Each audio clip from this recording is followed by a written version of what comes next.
Halo, saya Miftah, mahasiswa Universitas Terbuka Jakarta, jurusan Ilmu Komunikasi, dan pada saat ini saya ingin menjelaskan terkait term dan sesat pikir di dalam logika.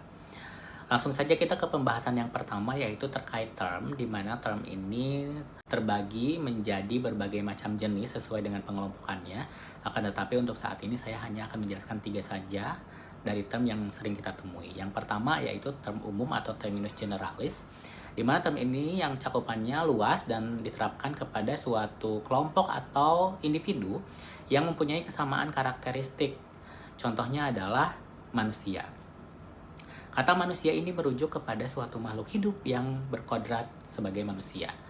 Yang kedua yaitu term khusus atau terminus spesialis, di mana term ini membatasi term umum dengan menerapkan ciri spesifik tertentu dengan cakupan yang lebih sempit, contohnya mahasiswa. Kata mahasiswa ini merujuk kepada manusia yang berprofesi sebagai mahasiswa.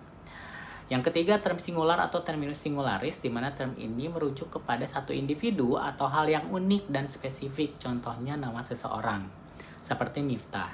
Nama Miftah merujuk kepada mahasiswa yang bernama Miftah. Jadi, jika kita menemukan suatu kalimat yang berbunyi manusia yang berprofesi sebagai mahasiswa tersebut bernama Miftah, maka kita bisa mengurai menjadi term, yaitu manusia sebagai term umum, mahasiswa sebagai term khusus, dan Miftah sebagai term singular.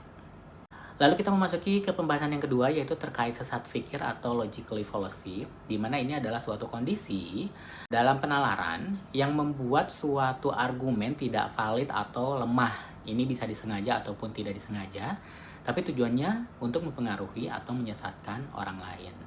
Contoh sesat fikir yang sering kita temui di dalam kehidupan sehari-hari adalah argumentum ad hominem atau serangan terhadap pribadi, yang bertujuan untuk mendiskreditkan argumen seseorang dengan menyerang karakter pribadinya, seperti kalimat yang berbunyi, pendapat dia tentang ekonomi pasti salah, dia kan lulusan seni.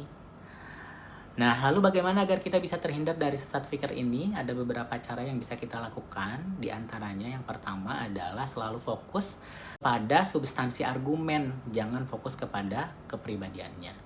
Yang kedua, cek relevansi antara argumen dan hal apa yang sedang didiskusikan. Yang ketiga, evaluasi bukti dengan kritis dengan menanyakan sumber informasi atau validitas datanya. Yang keempat, bersikaplah terbuka dengan segala kemungkinan dan pendapat. Dan yang terakhir atau yang kelima, pelajari berbagai jenis sesat pikir agar kita bisa terhindar dari sesat pikir ini dan bisa waspada dan bisa memperhatikan tentunya struktur logika dari argumen yang disampaikan. Demikian bahasan kita untuk kali ini. Semoga bermanfaat dan terima kasih.